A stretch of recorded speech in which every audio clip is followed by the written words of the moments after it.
자, 여러분 반갑습니다. 또 한 주가 밝았고요. 오늘은 2월 2일입니다. 네, 벌써 어쩌다 보니까 2026년 1월이 다 지나버렸어요. 자, 이번 주에는 첫째 주에는 춘추 전국시대의 사상가들 이야기를 했었고요.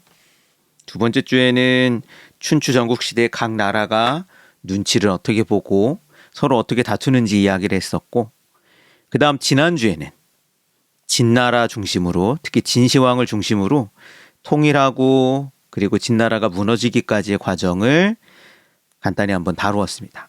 자, 이번 주 벌써 4주차인데요. 자, 이번 주에는 어떤 내용을 다루냐면 바로 진나라가 무너진 뒤 초나라와 한나라 두 나라가 치열하게 다투는 그 이야기들, 주위에 벌어진 사건을 다루도록 하겠습니다. 자, 오늘 첫 시작을 여는 고사성어는 파죽지세입니다. 파죽지세는 대나무를 쪼개는 기세라는 뜻이고요. 거침없이 나아가는 힘찬 모습을 가리키는 말입니다. 자, 지난 시간 진시황 혹은 시황제라는 호칭에는 영혼을 꿈꾸던 욕망이 담겨 있다라는 이야기를 했습니다. 근데 그가 아주 갑작스럽게 세상을 떠나요. 사실은 그가 그렇게 갑작스럽게 세상을 떠나리라고 그 자신도 생각하지 못했고 주변에 있는 사람들도 생각하지 못했던 것 같습니다. 그 갑작스런 죽음 이후 그의 제국도, 통일 제국이었던 진나라도 무너지기 시작을 합니다. 기원전 209년 진승과 오광이 처음으로 반란의 깃발을 들죠. 지난 시간 그 이야기를 소개했었죠. 왕후장상 영유종호, 왕후장상으로 태어나는 사람이 따로 있다더냐? 이 외침이 천하를 뒤흔듭니다. 그리고 이들이 곳곳에서 이들이 시작한 이후 곳곳에서 영웅들이 일어나죠. 그 가운데 항우와 유방이 있었습니다. 항우는 초나라의 명문가 출신입니다. 할아버지 항연이라는 인물이 있었는데 그는 초나라의 장군이었어요. 항우도 할아버지를 닮아서 키도 아주 크고 건장한 몸을 지녔다라고 합니다. 그 항우 고향에 가면 항우 동상이 있는데 커다란 솥을 번쩍 든 모양이 있습니다. 청동으로 만든 이 커다란 솥을 번쩍번쩍 들 정도로 힘이 장사였대요. 이 항우는 큰아버지 항량과 함께 군사를 일으키죠. 한편 유방은 평민 출신입니다. 근데 이 유방에게는 사람을 끌어들이는 매력이 있었습니다. 유방은 술을 좋아했대요. 근데 이제 이 유방이 그렇게 부자가 아니었거든요. 그러다 보니 술집에서 외상으로, 그러니까 돈을 치르지 않고 나중에 갚아주겠다라고 하면서 술을 마시곤 했답니다. 자, 그런데 유방이 술집에 오면 유방과 함께 술을 마시러 사람들이 몰려오는 바람에 술집에서는 유방에게 술값을 받지 않았대요. 왜냐하면 유방에게 술값을 받으려 했다가는 유방이 이제 안 올 수도 있잖아요. 그래서 계속 유방이 술을 마음껏 먹게 하고 유방 때문에 온 사람들 때문에 더 장사가 계속 잘 됐답니다. 유방도 소하, 장량과 같은 사람들과 함께 군사를 일으킵니다. 항우와 유방을 비롯해서 곳곳에서 반란의 깃발을 든 영웅들이 등장하죠. 진나라의 포갑에 백성들이 시달렸고 백성들의 어떤 열화와 같은 열기로 들불처럼 반란의 불길이 번져나갑니다. 반란군의 기세는 거침없죠. 파죽지세로 진나라의 군대를 무찌릅니다. 이 파죽지세라고 하는 건 뒤에 이제 글자를 다시 한번 소개하겠지만 파죽, 대나무가 쪼개지는 모양에서 나왔습니다. 대나무는요, 결이 세로로 되어 있습니다. 나뭇결이. 그래서 대나무 같은 경우는 끝이 조금이라도 틈이 벌어지면 쭉쭉 갈라집니다. 파죽지세는 이처럼 거침없이 나아가는 모습을 의미하죠.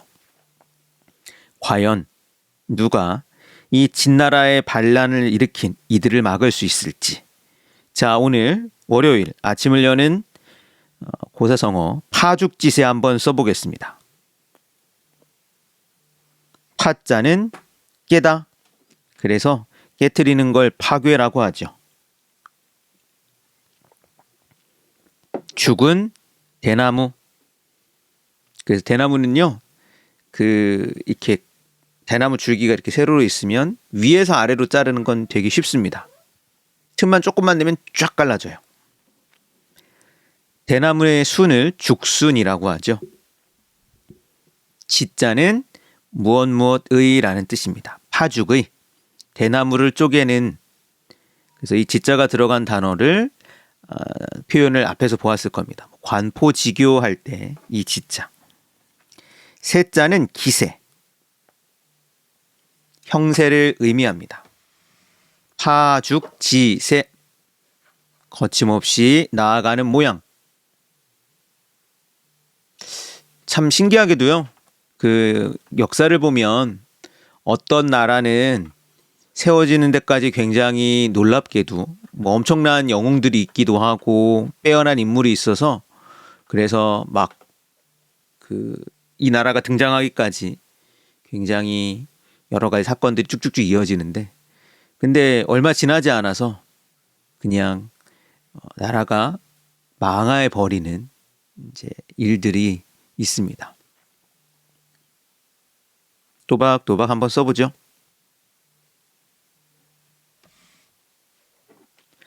나중에 여러분, 이번 주에 나오는 이야기들은 초한지라고 하는, 우리나라에서는 이제 초한지라는 제목으로 알려져 있어서 그렇게 찾아보면 쉬울 텐데요. 뭐 초한지 혹은 초한전 혹은 초한쟁패, 뭐 이런 표현으로 항우와 유방의 이야기가 굉장히 유명한데 나름 굉장히 재밌습니다. 그래서 여러분 시간이 되면 이번 기회에 초한지에 관해서도 한번 알아보거나 읽어보면 재밌을 거예요.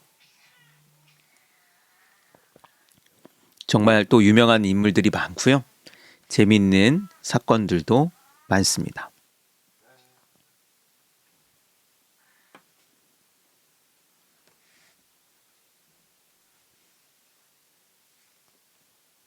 나중에는 이제 항우와 유방 이야기를 할 텐데 누구를 더 좋아하느냐. 이 항우와 유방이 그 성격이 달라요. 여기도 이야기를 했지만 항우는 전면에서 싸우는, 항우 자신이 굉장한 무장이었고, 그리고 굉장히 싸움도 잘했고, 그렇지만 또 귀족 출신이었고, 근데 유방 같은 경우는 싸움을 잘하지 못했던 것 같습니다. 그렇지만 평민 출신에다가 그래서 이제 친구들과 함께 이제 뭔가 일을 시작을 하죠. 파자는 깨트린다는 뜻입니다. 여러분, 파자가 들어간 단어 뭐가 있을까요? 전쟁이나 싸움 이럴 때 이 파자, 깨트린다는 파자가 많이 쓰입니다. 예를 들어 여러분은 그런 걸 해봤는지 모르겠는데요. 태권도 같은 거 하면 뿌개는 걸 이제 하죠. 폭파는 터뜨려서 이제 무너뜨리는 걸 폭파라고 하죠. 쳐서 뭐 이렇게 망가뜨리는 거는 격파. 한편 이렇게 망가져 가지고 손해를 끼치는 걸 파손이라고 하죠. 파자는 깨진다라는 뜻입니다. 그래서 파죽지세는 쭉쭉쭉쭉 대나무가 갈라지듯 가는 거고요. 마지막으로 여러분 이런 말 들어봤는지 모르겠는데 경제적으로 그 사람이 갖고 있는 재산을 다 잃어버리는 일이 벌어졌을 때 파산했다라는 말을 쓰기도 하죠. 그래서 파자는 망가졌다 이런 뜻입니다. 자, 오늘도 이어지는 표현들을 소개하겠습니다. 첫 번째 표현은 거병, 군사를 일으켰다라는 뜻입니다. 항우, 유방이 대표적이지만 그 외에도 여러 인물들이 곳곳에서 거병, 병사들을 이끌고 반란의 깃발을 듭니다. 진나라를 무너뜨리자. 두 번째 표현은 영웅, 빼어난 인물을 뜻하죠. 앞에도 이야기를 했지만 항우와 유방은 정말 전혀 다른 능력과 전혀 다른 뭐라고 할까요? 매력을 가지고 있었던 영웅입니다. 그 다음 풍전등화, 바람 앞에 등불. 파죽지세로 반란군의 기세가 거침이 없죠. 진나라의 운명은 풍전등화처럼 위태롭습니다. 근데 이때는 아직까지 이세 황제가 살아 있었거든요. 아무것도 모르고 있었습니다. 기억나죠? 지록 위마의 고사. 사슴을 가리켜 말이라고 했던 조고가 모든 권력을 손에 쥐고 있었고, 그리고 나라 곳곳에서 반란이 일어난다라는 사실조차 비밀로 하고 있었습니다. 황제는요, 그냥 뭣도 모르고 그냥 즐겁게 살고 있었죠. 거병. 거자는 들다라는 뜻입니다. 그래서 원래는 이제 누군가를 들어 쓴다 할 때 이 거자를 썼거든요. 여러분 역사책을 보면 그래서 천거라는 표현이 나옵니다. 누군가를 들어 쓰다라는 표현이고요. 근데 지금은 누군가를 들어 쓰는 걸 뽑아서 보통은 투표를 통해서 하죠. 그래서 선거라는 표현을 씁니다. 그 다음은 병. 병자는 군대 혹은 병사를 이야기하죠. 그래서 병사들을 일으키는 거를 거병이라고 합니다. 영웅. 영웅은 따로 설명하지 않아도 되죠. 영자는 빼어나다는 뜻입니다. 그래서 아주 빼어난 재주를 갖고 있는 사람을 영재라고 합니다. 웅자는 뛰어나다라는 뜻인데 조금은 당당하고 기세 있고 그런 사람에게 이 웅자를 씁니다. 그래서 우리가 웅장하다는 표현을 쓸 때 웅자기도 합니다. 풍전등화, 위태로운 상황을 나타내는 표현이죠. 풍은 바람, 그래서 아주 큰 바람을 태풍이라고 합니다. 전자는 앞, 어떤 일이 벌어지기 전을 그래서 사전이라고 합니다. 제가 한자 표현을 이야기하면 누누이 강조하는 게 동음 이의 어, 발음은 같은데 좀 다른 뜻을 갖고 있는 단어들이 많잖아요. 사전하면 단어가 실려있는 두꺼운 책을 가리킨다고 생각을 할 텐데 그 사전만 있지는 않습니다. 우리가 사전에 미리 이런 의미로 어떤 일이 벌어지기 전도 사전이라는 말을 씁니다. 등자는 등불. 옛날에는 기름등불을 썼다고 하죠. 저도 기름등불은 못 봤습니다. 전기로 된 등불을 전등이라고 하죠. 화는 불. 좀 여러분에게 낯설 수 있는 표현들 조금은 소개를 했는데요. 진화. 진화는 불을 끄는 걸 진화라고도 합니다. 진자는 눌러버리다. 그래서 불을 끄는 걸 진화했다 라고 하기도 해요. 그래서 다시 이야기하지만 진화가 생물이 환경에 따라 모습을 바꾸는 것도 진화지만 불을 끄는 것도 진화입니다. 거병, 영웅, 풍전등화 다 썼어요? 자, 그러면 풍자가 들어간 단어 한번 생각해 보죠. 풍은 바람이라는 뜻입니다. 풍자가 들어간 단어 뭐 있을까요? 풍력, 바람의 힘.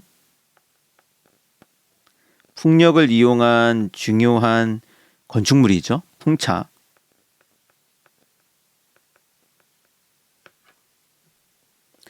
여름에 여러분 이게 있어야 되죠. 빙글빙글 돌아가면서 바람을 일으켜내는 기계입니다. 선풍기. 그래요. 서풍. 이제 바람이 불어오는 방향에 따라서 바람을 이름을 붙이죠. 그러니까 예를 들면 동쪽에서 바람이 불어오면 동풍입니다. 풍수지리. 원래 풍수는 바람과 물이란 뜻인데요. 주변 환경과 얼마나 어울리는지, 혹은 그러니까 옛날 사람들은 그런 생각을 했어요. 주변 환경과 잘 어울리면 그것이 그냥 보기 좋을 뿐만 아니라 복도 들어온다고. 그래서 풍수지리라는 말이 있습니다. 원래는 바람과 물이라는 뜻입니다. 풍습. 이때 풍자는 이제 어떤 문화적인 걸 풍자를 쓰기도 해요. 풍습. 일단은 바람이란 뜻을 한번 생각해 보세요. 큰 바람을 뭐라고 할까요? 허풍. 허풍도 이 풍자를 쓰는 거로 알고 있는데 한번 찾아보죠. 그런데 혹시 또 모르니까.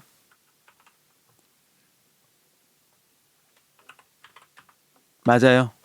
허풍. 텅 빈 바람이라는 한자로 쓰네. 허풍. 이때 풍은 그러면 사람의 말을 뜻하겠죠? 바람. 태풍과 비슷한 뜻의 단어들이 뭐 있을까요? 비슷하지만 좀 다르게 쓰는. 제가 다음 주에 극장을 가볼까 지금 또 생각합니다. 왜? 폭풍의 언덕이라는 영화가 개봉한대요. 굉장히 재밌게 읽었던 소설이거든요. 폭풍, 태풍과 비슷하죠. 혹은 돌풍. 그렇죠? 태풍, 돌풍, 폭풍. 뭔가의 상황을 묘사할 때 쓰죠. 강풍, 강한 바람. 소풍도 이 풍자를 씁니다. 근데 요즘은 소풍이란 말 잘 안 쓰잖아요. 네. 강약중. 선풍기 같은 데 미풍이란 말도 있습니다. 아주 사늘사늘한 바람을 미풍이라고 합니다. 자, 그 다음에 있는 표현도 한번 생각해 보죠. 전자. 어떠한 사건 전에 일어나는 걸 전자를 씁니다. 앞이라는 뜻입니다. 뭐가 있을까요? 어떤 일이 일어나기 전을 사전 혹은 이전. 정오전을 오전이라고 하죠. 네, 맞아요. 저희들이 오전에 만나고 있습니다. 전자는 방향을 가지고 앞을 뜻하기도 하고요. 시간적으로 앞을 뜻하기도 합니다. 그래서 전의 반대말은 후가 됩니다. 그래서 전, 후라는 말이 있죠. 예를 들면 이전, 이후. 전진은 앞으로 가는 걸 이야기하죠. 여러분, 전생. 우리가 태어나서 살아가는 이전의 삶을 전생이라고 한다고 하죠. 그런 말 들어봤나요? 4글자입니다. 앞에도 없었고 나중에도 없다. 그러니까 없던 일이라는 뜻입니다. 그래서 처음 보는 일을 땡땡땡땡한 일이다라고 하죠. 맞아요. 전무후무하다. 전후를 생각하면 쉽게 생각할 수 있죠.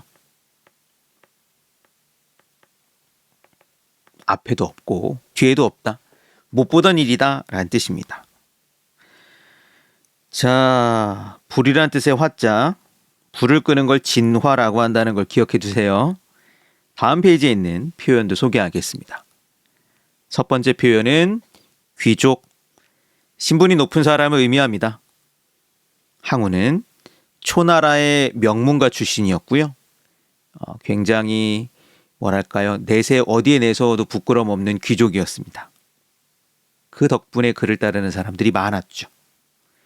평민, 평범한 백성을 말합니다.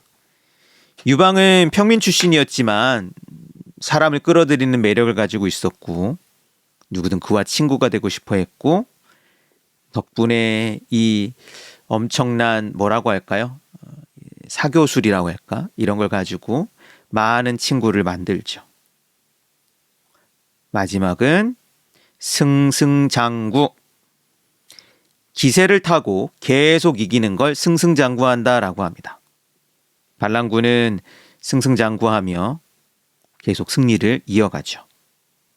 그렇지만 진나라도 반격을 준비하고 있었습니다. 그 이야기는 다음 시간에. 귀족, 신분이 높은 사람들, 귀자는 귀하다. 그래서 우리가 값이 나가고 귀한 물건을 귀중품이라고 합니다. 족은 사람 무리들을 가리키는 말인데요. 그러니까 엄밀하게 이야기하면 이 족자가 쓰이는 경우는 보통은 혈연 관계를 이 족자를 씁니다. 근데 오랫동안 한 지역에 많이 살아서 그런 사람들 똑대서 민족이라고도 부르죠. 평민. 평자는 여기서 평범하다. 원래는 이게 평평하다, 고르다는 뜻입니다. 누구 하나가 잘났거나 누구 하나가 못났거나 뭐 그런 사람도 있겠지만 그냥 평범한 고른 민, 백성들. 민중. 민중이란 말은 여러 사람들을 함께 아우러 가리킬 때 민중이라는 표현을 쓰죠. 승승장구. 이 승자는 올라타다는 뜻이에요. 그래서 뒤에 승리에 올라타서, 그러니까 승리를 하면 뭔가 한번 이기면 요즘 말로 하면 뭐라고 할까요? 분위기가 좋잖아요. 분위기를 타고 이제 이기는 분위기를 타고, 그래서 승자는 올라타다. 차에 올라타는 걸 승차. 승승은 승기. 승기는 이긴 기세를 올라타고, 장자는 여기서는 오래라는 뜻입니다. 길게, 계속적으로. 그래서 긴 시기를 장기라고 하죠. 구자는 몰아대다라는 뜻입니다. 그래서 여러분 이 표현을 구자를 잘 안 쓰는데 그래도 이걸 소개하겠습니다. 구충제. 구충제 먹어봤는지 모르겠어요. 구충제는 구충, 몸에 있는 충, 보통 이제 기생충을 얘기하죠. 기생충을 몰아내는, 그래서 없애버리는 약을 구충제라고 합니다. 귀족과 평민, 승승장구까지 한번 잘 써보겠습니다. 제가 카페에도 올려놨는데요. 이 항우와 유방, 초나라와 한나라. 항우는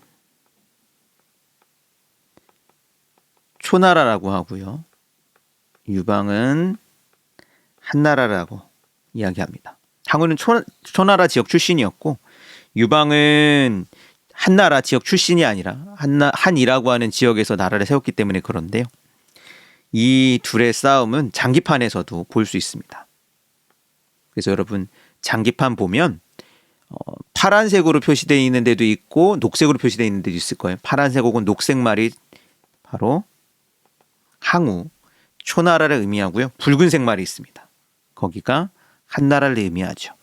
그래서 여러분들 이제 보면 장기판을 보면 초한이라고 가장 큰 장기판에는 궁이라고도 하는데 그 말이 초나라와 한나라를 의미하는 한자로 쓰여져 있습니다. 다 썼나요? 자, 그러면 의미를 또 확장을 해보죠. 족자가 들어간 표현 한번 생각해 보겠습니다. 족은 사람들이라는 뜻인데요. 민족이 있고 또 무슨 족이 있을까요? 많이 쓰는 표현이 있죠.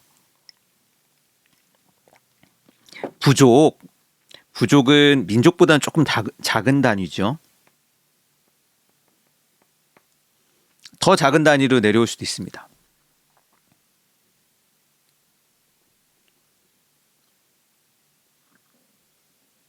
그래서 맞아요. 가족. 같은 집에 사는 사람들. 호족. 호족도 이 족자를 쓰죠. 호족은 이제 지역에서 커다란 세력을 가지고 있는 사람들을 호족이라고 합니다. 우리나라 역사에서는 보통 이제 고려 시대 때 호족. 근데 이런 이제 어떤 뭐 부족의 우두머리를 족장.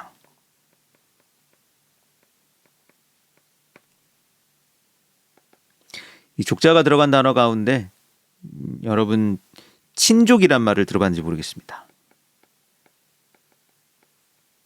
네. 친척이란 말이에요. 친족. 옛날에는 이 족이라는 말을 이제 많이 썼죠. 그 가운데 굉장히 중요한 게 민족이라는 말이 있습니다. 민자를 또 한번 생각해 보죠. 우리 정말 많이 쓰잖아요. 민. 민은 원래 이 백성도 한자긴 합니다. 백성은 원래는 노예가 아니라 귀족도 아니라 그 중간에 있는 사람들을 뜻할 때 이 민자를 썼습니다. 민주, 주의. 주의는 어떠한 생각을 이야기하고요. 민주는 평범한, 여기 나오는 이제 뭐 평민이라고도 할 수 있겠죠. 높은 신분을 가지고 있지 않은 뭐 일반적인 사람들이 정치에 참여하는 걸 민주주의라고 합니다. 또 뭐가 있을까요? 평민을 다른 책에 보면 상민이라는 표현도 씁니다. 상자도 평범하다라는 뜻으로도 씁니다. 하민이라는 표현은 잘 안 쓰죠. 하민보다 하인이라는 표현을 많이 쓰죠. 사람들을 이제 영어의 people을 이제 뭐라고 하냐면 인민이라는 표현을 씁니다. 근데 우리나라 잘 안 써요. 왜냐하면 이 인민이라는 말을 벌써 북한 같은 데서 가져갔기 때문에 잘 안 쓰는데 민은 이제 잘 보면 신분이 낮지 않은 사람을 민이라고 했고요. 인자는 그냥 더 많이 썼습니다. 그래서 하민이라는 표현을 잘 안 쓰고 하인이라는 표현을 쓰죠. 우리는. 민자는 그래서 어떤 자격을 갖고 있는 사람들이란 뜻이 있어요. 예를 들면 그래서 도시에 살면서 자신들의 의사와 의견을 내는 사람들을 뭐라고 하냐면 시민. 국가 공동체에서 살면서 이 나라에 자신의 목소리를 내는 사람들. 그걸 뭐라고 하나요, 여러분? 나라의 구성원들. 국민, 그렇죠?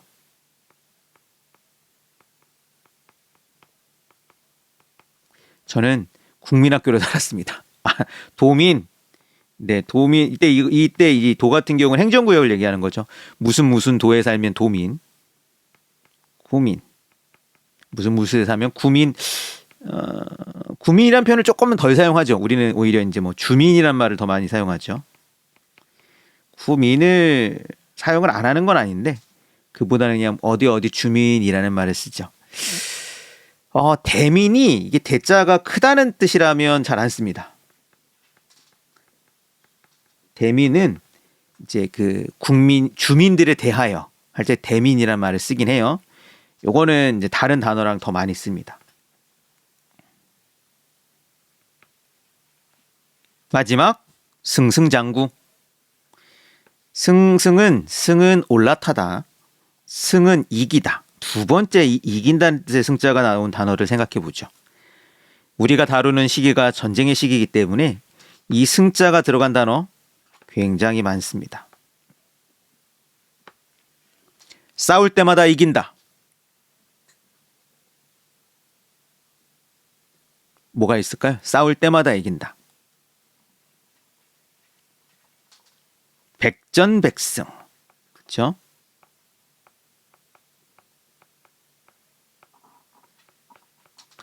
반드시 이긴다. 승리. 이기는 걸 승리라고 하죠. 맞아요. 반드시 이긴다. 뭐가 될까요? 필승. 그래서 여러분 누누이 이야기하지만 한자 단어를 여러분 머릿속에 둘 때 반대말을 한번 생각해 보면 되게 좋습니다. 승과 반대말이 패입니다.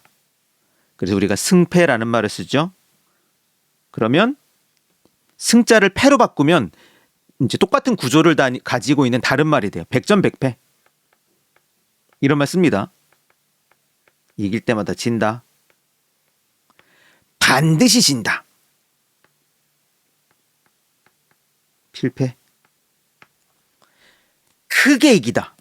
아주 큰 승리를 뭐라고 하냐면 여러분 역사책 같은 데 보면 대승을 거두었다 뭐 이런 말 나오잖아요. 대승이라는 말은 잘 안 쓰고 대승. 그러면 아주 크게 지다. 바로 단어를 승자를 바꿔버리면 되죠. 대패했다.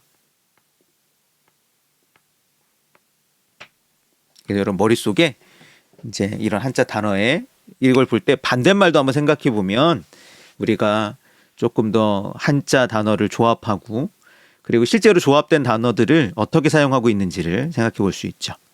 자, 오늘은 진나라의 반란을 일으켰던 사람들의 이야기, 항우와 유방과 함께 파죽지세로 반란군이 승기를 올라타 승승장구 승리를 거두는 이야기를 다루었습니다. 자, 다음 시간에는 파부침주라고 항우 이야기를 나누도록 할게요. 여러분, 한 주 즐겁게 시작하길 바랍니다. 여러분, 내일 만나죠. 안녕.